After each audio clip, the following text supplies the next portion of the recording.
ခေါင်းလောင်းတန်လိုညှင်းငတ်ဆိုးတေးတန်ကလေထဲမှာပြန့်လွင့်လို့နေတဲ့စိုက်ကားသမားကိုထွန်းတယောက်လက်ကန်ယုံကိုခက်တင်းတင်းဆုပ်ကန်ရင်ဖျားစာကိုစိတ်ထဲကနေတွတ်တွတ်ရွနေမိတာပေါ့ဒူးတွေကလည်းတိတိတတာကိုတုံရင်နေပြီ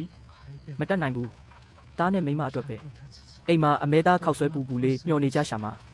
ကိုထွန်းစိတ်ကိုတင်းပြီးကုန်းတက်ကလေးကိုအားဆိုင်နေလိုက်တယ်လမ်းဘေးဝဲရာကခြုံပုတ်တွေကမှောင်ရိပ်ထဲမှာဘီလူတရဲတွေလိုထီထီကြီးရှိနေကြတယ်လို့ပဲအေးဆက်ဆက်လင်းချင်းတစ်ချက်အဝိမှာစိုက်ကားနောက်ကချိတ်လာတဲ့အမဲသားခောက်ဆွဲထုတ်ရဲ့မွေးပြက်တဲ့အနံ့ကလေထဲမှာပြန့်လွင့်သွားတယ်အဲ့ဒီအချိန်မှာပဲအမဲသားနတ်နဲ့အတူထူးဆန်းတဲ့အပုံနဲ့ညော်ညော်ကြီးတစ်ခုကနှာခေါင်းထဲကိုအတင်းတိုးဝင်လာပါတော့တယ်ကိုထုံးရင်တွေတိန်တိန်ခုန်လာပြီးရှေ့တက်မှာတော့နမဲကြီးလက်ပံပင်ကြီးကအမောင်ထုထဲမှာလက်မောင်းတန်းကြီးတွေစန့်တန်းထားသလိုမဲမဲမောင်မောင်ဆူဆူကြီးပေါ်လာခဲ့ပြီးမဖိတ်ခေါ်ပဲတက်စီးလာတော့ခီးတဲ့ဖြစ်နေစိုက်ကားပြီးကခြိုက်တစ်ခုတည်းကျသွားသလိုညှောင်ကနေဖြစ်သွားပြီးနောက်ကခုံကချက်ချင်းဆိုသလိုလေးလံသွားတဲ့စိုက်ကားကအရှိန်ဟုန်နဲ့နင်းနေရင်းကနေရုတ်တရက်ဘလို့မှနင်းလို့မရအောင်လေးလံထိုင်းမိုင်းသွားတာကိုထုံးကြောပြင်တစ်ခုလုံးစိတ်ခနဲ့အေးဆက်သွားတယ်နောက်ကနေထတူတူလေတန်ရှည်ကြီးနဲ့ရေတန်လိုလိုငိုတန်လိုလိုထွက်လာတယ်ကိုကြီးညစ်နက်လာချီလားစလိုက်တာဘာအနံ့တွေမွေးနေတာလဲ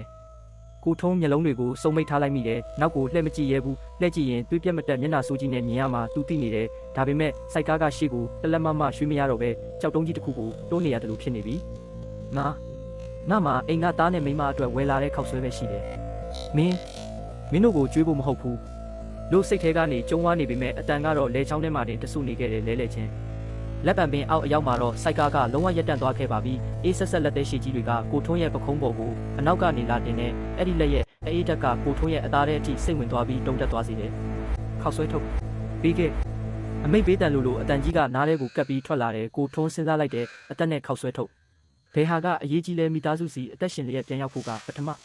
ကိုထွန်းတုံမြူနဲ့နောက်ကခုံပေါ်ကိုခောက်ဆွဲထုတ်ကိုပြစ်ပေးလိုက်ပြီးရော့ယူသွားတော့ငါ့ကိုတော့လွတ်ပေးပါလို့អော်လိုက်မိတဲ့အိမ်အပြန်လန်းခောက်ဆွဲထုတ်ပေးလိုက်ပြီးချင်းပဲပခုံးပေါ်ကအေးတက်ကြီးရုတ်တရက်ပြောက်ကွယ်သွားပြီးစိုက်ကားကပုတ်ပါသွားတဲ့ကိုထွန်းလည်းအနောက်ကိုလှည့်မကြည့်တော့ပဲအသက်ကုန်ယုံပြီးစိုက်ကားကိုနင်းတော့တာပေါ့အိမ်ရှိရောက်လို့စိုက်ကားပေါ်ကဆင်းလိုက်တဲ့အချိန်မှာတော့တကိုယ်လုံးချွေးရွှဲလို့အိမ်ထဲကနေသားလေးကဖေပြန်လာပြီလားတားအတွက်ဘာဝယ်လာလဲဆိုပြီးပြေးထွက်လာတယ်ကိုထွန်းသားလေးကိုဖတ်ထားရင်ရင်ထဲမှာမကောင်းပေမဲ့အသက်ဘေးကလွတ်လာတာကိုပဲဖះထက်တမိတော့တယ်ဒါပေမဲ့